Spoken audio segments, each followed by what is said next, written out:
This is Resonance 104.4 FM. Flipping marvellous. How you doing?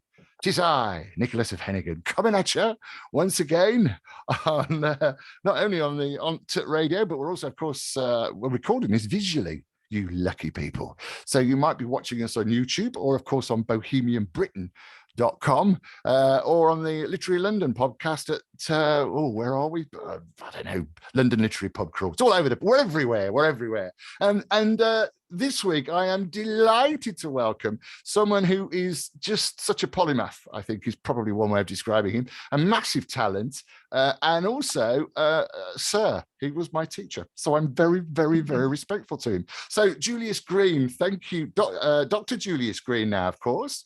Thanks for coming in, Julius.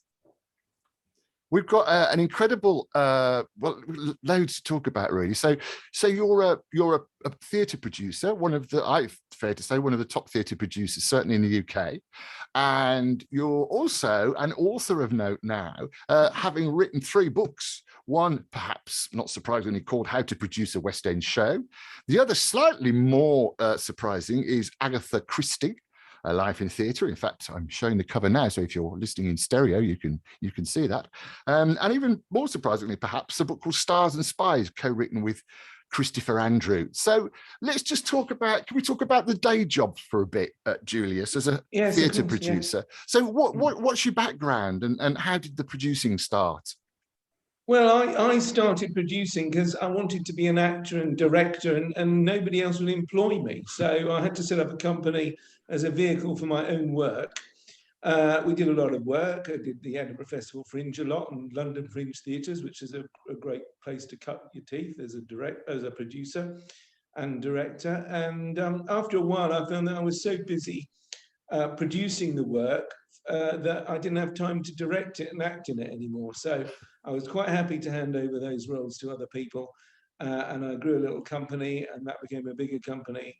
And then, you as one grows, as one's work grows, the venues get bigger, you employ more and more people, the company grows. And then I was very lucky because I also got a job as a producer, which is quite rare, in fact, to be paid to produce in the commercial sector, with Bill Kenwright, who I'm sure everybody knows. I've been his producer on and off, I think it's fair to say, for 30 years now. I've come and gone 1 or 2 times with the company, but better the devil you know at the end of the day. So I enjoy producing shows for Bill in between the times when I'm not producing my own work.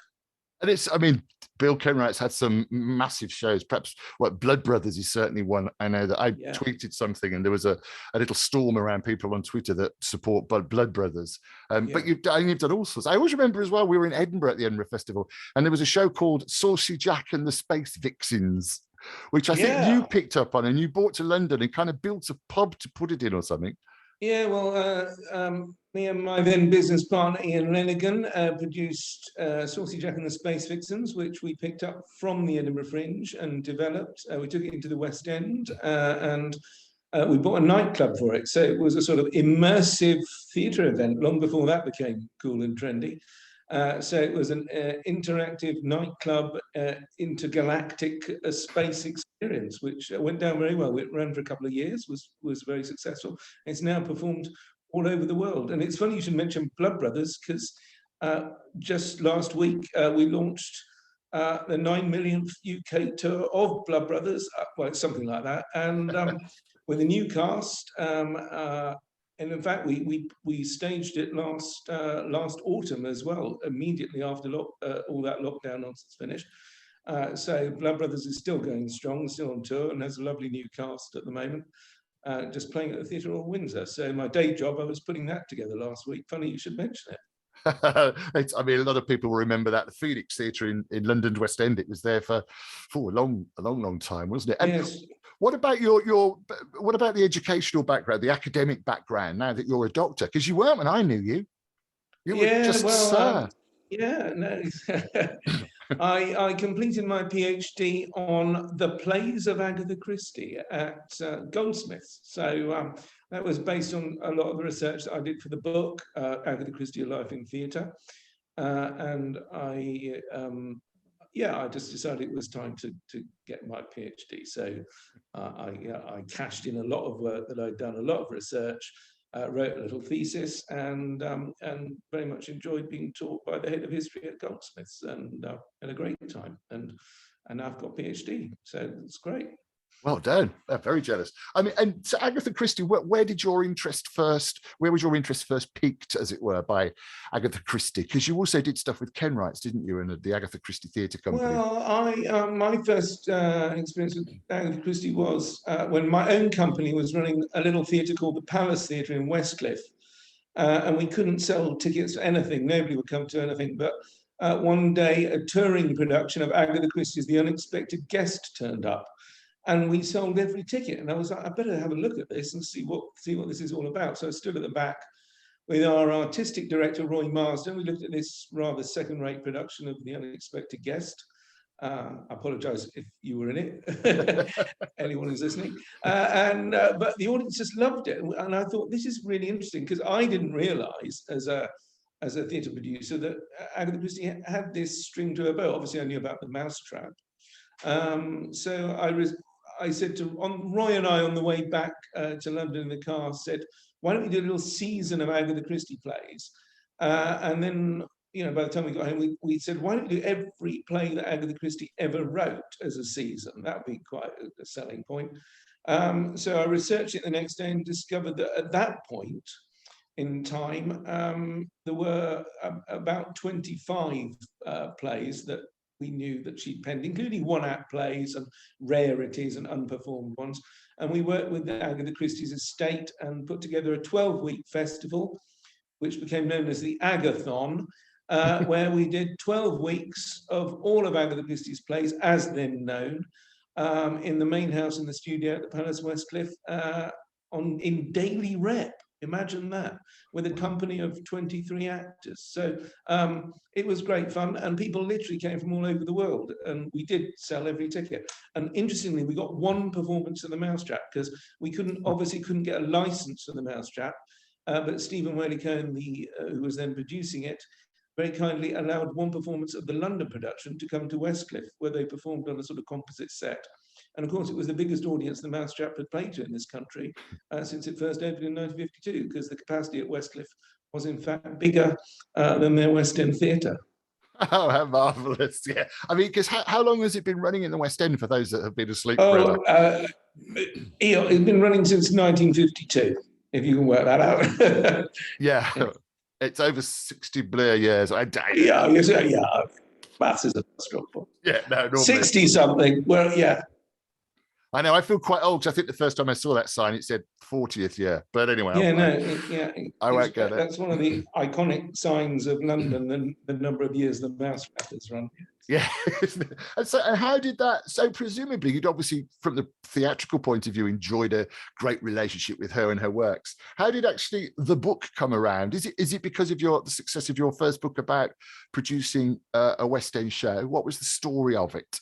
Well, after when I came back to Bill's, we set up something called the Agatha Christie Theatre Company, which had the exclusive touring rights to Agatha Christie's plays in the UK, and we ran that for 10 years.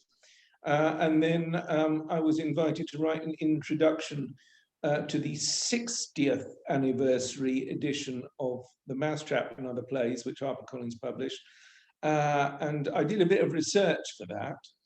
And I discovered a lot of interesting material that people didn't know about Agatha Christie as a playwright. So after writing that introduction, I suggested that maybe the time was right for someone to write a book about Agatha Christie as a playwright, because what people don't realize these days is that Agatha Christie is indisputably the most successful female playwright of all time. She's the only woman ever to have had 3 plays in the West End at the same time, and the record-breaking run of the Mousetrap. Quite apart from that, she wrote Witness for the Prosecution, so many other household name plays.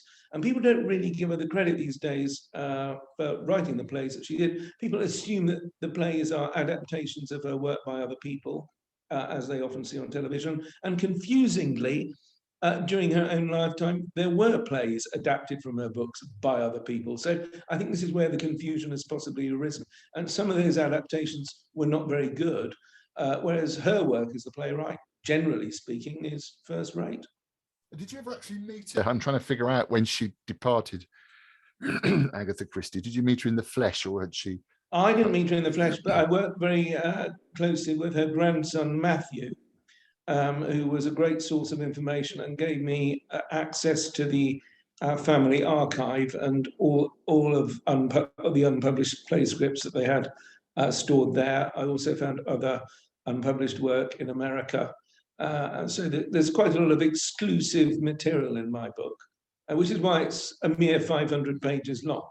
Yes, so this is the soft copy, the paperback copy. Which, and if you're watching again in stereo, you'll be able to see this. Yeah. Or if not, catch us on bohemianbritain.com. And I quite like Act One. You called Act One the People's Playwright. And I love, there's a quote in here where she said, because everyone knows her for her books as well. I mean, we know her for The Mousetrap, but also we sort of know her for her books. But there's a lovely quote that you found somewhere that she says, "I kind of prefer writing plays almost." Oh yeah, no, she's on the record quite regularly as saying that she preferred writing plays to writing books. She very much, I have to be careful about this when I'm at Agatha Christie conferences and festivals and things, but actually, she saw writing books as her day job and a way of making money and paying the bills and paying her tax bill. Stage writing, playwriting was her real pleasure and her real ambition in life. The proudest moment of her life was the opening night of Witness for the Prosecution in 1953, where there was a massive standing ovation, and it was the happiest night of her life, she said. Oh, what a lovely story. And of course, Witness for the Prosecution, I think, is currently in London at County Hall. By a friend. Yeah, that's sort of doing good business as well. What do you think was the secret to Agatha Christie? What was it? What had she got that made her so successful? Well, I say she was the people's playwright, that's part one. And I think she has, readers of her books and viewers of her plays find a connection that she does speak directly to people, and particularly in the period of her great success as a playwright was in the 1950s. Never mind John Osborne, what people were really going to see was Agatha Christie. She had huge success. This is when she had 3 plays in the West End at the same time. And she really connected with the post-war zeitgeist, not in an obvious way, but in a sort of subtle, psychological way. She addressed people's apprehensions and fears about the brave new world that they were living in. As I say, not obviously, but through subtext and subliminal connections. And do you have? I've got to ask really. Do you have a favourite play? Is having read her? Yeah, Witness for the Prosecution is the best courtroom drama of all time. Often imitated but never bettered. I suppose, there's some of the rarer plays are very, very good. There's one called A Daughter's a Daughter, which was under the pen name Mary Westmacott, which Bill Kenwright produced the West End premiere of not long ago at the Trafalgar Studios. So yeah, she wrote a wide variety of plays, not just detective stories, but domestic dramas as well, comedies, one-act plays. She really experimented with genre. There's a wonderful play called Verdict, which was a huge flop in the West End, only ran for a few weeks, but was one of her favourites.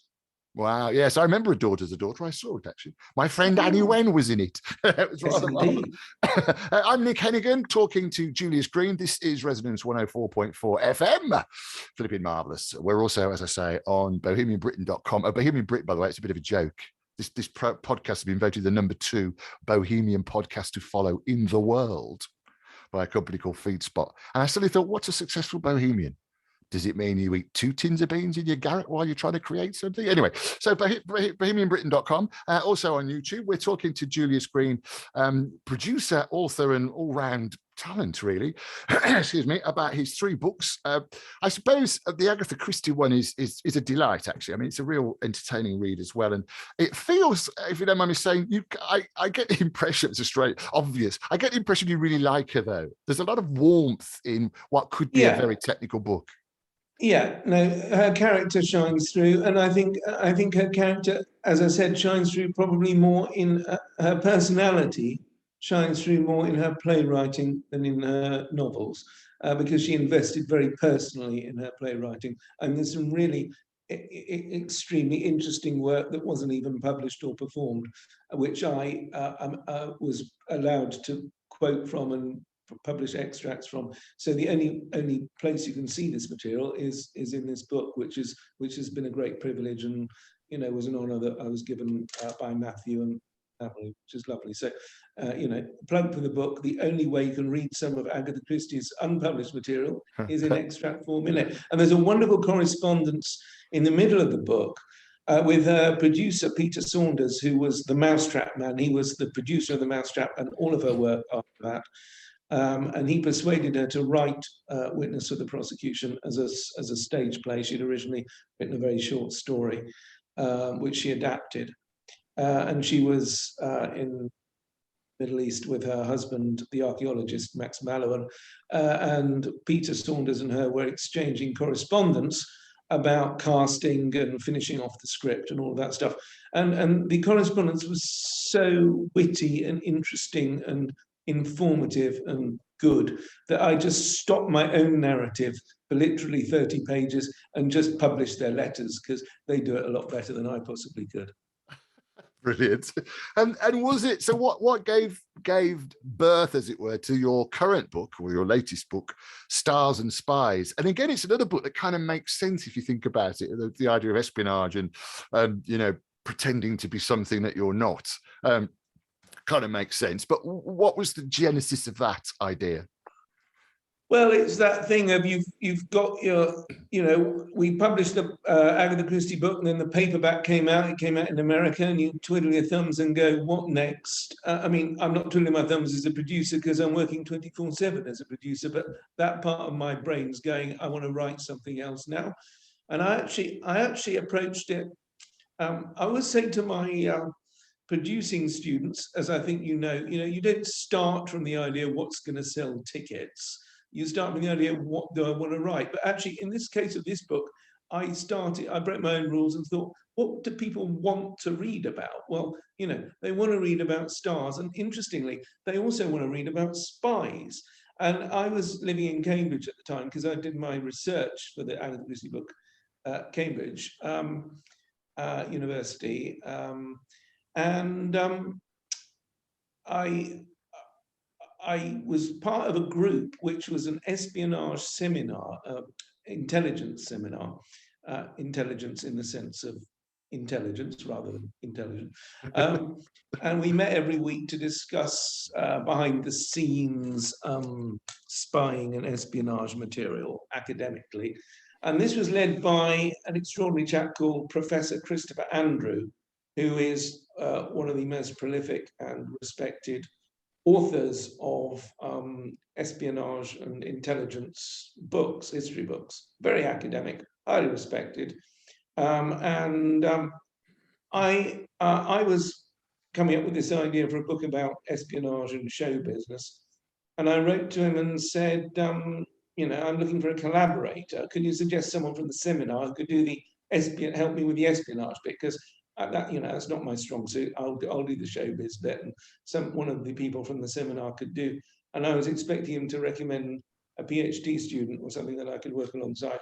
And he actually wrote back and said, "This is such a good idea. I'll be your co-author on this." So great privilege. So and oddly, well, not oddly, but interestingly, Chris taught me history all those years ago when I was a student at Cambridge studying history. So we collaborated. And produce this book. So I input on the showbiz side, he input on the espionage side. But actually, what we found was we all got so interested in each other's part of the subject that we both, I mean, Chris made some very interesting showbiz discoveries, and I think I made some quite interesting espionage discoveries. So we wove it all together, and there's the result. We published it in the same week as the James Bond film came out, which was probably fortuitous, or might have been part of the publicity department's very clever plan, I suspect. But yeah, there's a lot of lovely stories in it about actors who were also spies. And oddly, there's quite a lot of spies who have showbiz aspirations as well. But of course, it's very odd because there's a lot of crossover, as you say, Nick, because it's all about role play, disguise, pretending to be somebody you're not, following a script.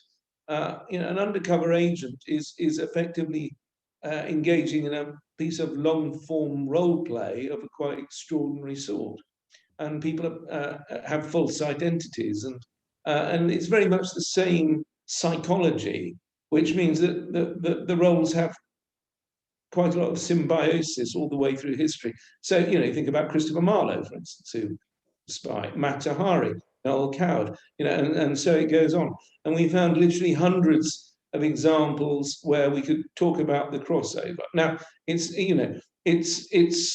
light entertainment. The book is academically diligent, and it has to be because we're both academics as well. But it's also supposed to be a bit of fun, and the thesis is a piece of fun to hang a book on about both subjects. But they do go together very well, and it gives us an opportunity to talk about all kinds of very interesting, eccentric people. Yeah, I mean, it does. I mean, Cambridge is quite well known itself for spies at one point, wasn't it? Indeed, yeah. I love the fact, and it literally does cover from, you've gone right back to the Elizabethan age. So who was your first spy? Would that have been Christopher Marlowe? Would it have been? Well, I mean, the main section of the book starts with the Elizabethan age, because that was, the heyday of both theatre and espionage. That was the first time both really flourished. And the fact that they flourished at the same time in this country cannot have been a coincidence. But actually, we trace it right back to ancient India, where court entertainers, court jesters, dancers, all the way through history have been used to spy on people. Because when you think about it, in medieval times as well, the court jester at the table of the mighty, people keep talking while the jester's going around, but like the cab driver, the court jester overhears everything. So of course he's going to then report back to the boss everything he's heard while he's been entertaining people. And Noel Coward, that was presumably Second World War plus Noel Coward. Yeah, Noel Coward was used as what they call an agent of influence in America to try and help persuade the Americans join the war effort. And again, he hid in plain sight. Noel Coward can't pretend to be somebody else. But because of who he was, of course, he's rubbing shoulders with the great and the good. He got invited twice to dine at the White House at a time when political issues between the UK and America were very important. So he was able, and he gathered information about industrialists, politicians, and reported back. And I've read some of his reports, which are in Noel Coward archive, and that's what he was doing. But he wasn't in disguise. He was going as Noel Coward, and because he was Noel Coward, everybody talked to him about everything. Which they wouldn't if he was a politician or a soldier. Yeah, of course, absolutely. And the third book that you're known for, of course, perhaps, is How to Produce a West End Show. As a massively successful West End and elsewhere producer, I guess, was that a kind of a logical step? I mean, I know personally that there was no training, no help, no books, no nothing when I started to slip into theatre producing. So was it a reaction to what you were seeing, or did you just think it was about time someone should do something? Well, it was, yeah. I mean, that was my first book back in, I can't remember, 2012, I think. Yes, my friend James Hogan, who ran the publishing company Oberon, which was at that time a leading boutique, leading theatre publisher, that's now been bought out by Methuen Drama. So the book's now published by Methuen. And I was talking to him, and I just said, I would like to write a book about what I do for a living. And he was like, great, that sounds like a good idea, let's publish it. And we had a bit of a debate about the title, because his editor thought it should be called How to Produce a Play, because they thought that would be more accessible to people. And I said, no. Call it How to Produce a West End Show, because that's, if you want to sell a book about cars, you say how to be a Formula One racing driver, not how to drive a Mini. And that's the book that people are going to buy. But I mean, hopefully, in the book gives you all sorts of. It's not, you've read it, Nick, it's a bit tongue in cheek as well, and there's quite a lot of thinly disguised real people in it and real companies. And all the shenanigans that they get up to. So it's a bit of fun, really, but also, and I keep it entirely free of graphs, budgets, and everything else. I deliberately don't have an index, so people can't look up the bit they're interested in. They have to read the whole thing, which is a narrative, really, about the process. It's a story about putting on a West End show. And then the last chapter, every chapter is called How to Cast a West End Show, How to Work with Directors, How to Publicize a West End Show. And the final chapter is called How to Close a West End Show, because closing a West End show is a process in itself. But I'm just talking to Methuen now about writing a new edition with an extra chapter at the end called How to Produce a West End Show in a Global Pandemic. So that's the third edition, which, watch this space, should be out quite soon, hopefully. Oh, that could be. We could talk for hours and hours. It's a shame, but we've run out of time again. But I say again, do you have to come back? We'll have to do like one per book or something. Yeah, I have to do that. So thank you so much, Dr. Julius. I can't get used to saying that, sir. No, it's great. It's lovely. Yeah, it's really good. Julius Green, theatre producer and writer, Stars and Spies. Oh, I must just ask you before we go, do you have a process? Because I know I'll get emails about this. I mean, do you use a particular writing software, or do you write in the morning? No, I just use Word and I get on with it. And I hadn't discovered how to do proper footnotes until the Stars and Spies, when I was surrounded by academics. So, when I did all the footnotes for the Agatha Christie book, I don't know what I was doing. I didn't have the footnote software, so I have to do it all myself and write it in pencil. But no, what I do is I do epic sessions of work. So I will get up at 7 o'clock and work from 7 till 7. And just make one cup of coffee, and that's it. Just get down to it and get on with it. And I schedule these. I mean, a lot of what I do is research, and I prefer the research to the actual writing. The writing is physically repetitive, and there's a lot of angst about have I used the same word twice in 3 sentences and all that stuff. I like, it's fine. I write in a conversational style, which slightly annoys my academic friends, but I think readers find it more interesting. But I won't do 2 hours and then go for a walk. I'll just sit at a desk, sit with the screen, get on with it, punch out the words, and watch the word count going up in the corner of the screen. I mean, the Christie book was 3 times as long as the book they actually commissioned, but they very kindly didn't force me to cut it back, because I think they found it interesting. Oh, brilliant. Well, this has been interesting as well and fascinating. Thank you very much, Julius. He's got 3 books, Stars and Spies, Agatha Christie, A Life in the Theatre, which again, I'm holding up here for you if you're listening in stereo, and How to Produce a West End Show. Julius Green, thank you so much for coming in and chatting. That's it. That's all we've got time for. Thank you for joining me. As always, if you want to get in touch, probably easiest to email radio@mavericktheatre.co.uk, radio@mavericktheatre.co.uk. I'll see you next time. I'm Nick Hennegan. This is Literary London on Resonance 104.4 FM.